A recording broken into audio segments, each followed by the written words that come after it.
What Donald Trump's latest speech suggests about how his presidency will go? What was your immediate reaction? Some are, I think, traditional Republican views.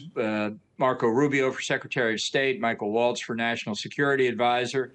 I'm a little troubled by their views on Ukraine, but really it's Trump's views that will dominate, and I'm concerned about them too. But then on the other hand, the nominations of Tulsi Gabbard to be Director of National Intelligence and Matt Gaetz to be Attorney General are two of the worst cabinet nominations in American history. These are not serious people. It's a real sign that even after 4 years as president, Trump still doesn't understand what it takes to run a government.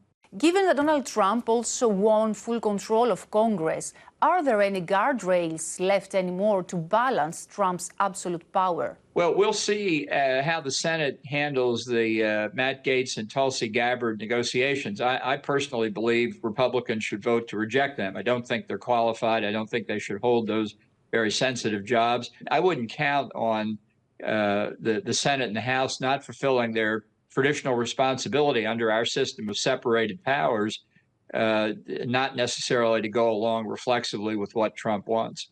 So what do you worry the most? He doesn't have a philosophy, certainly not on national security. He doesn't do policy analysis, and all seen through the prism of how does this benefit Donald Trump. He can't tell the difference between his own personal interest and the national interest. And how do you expect that he will treat NATO and Europe?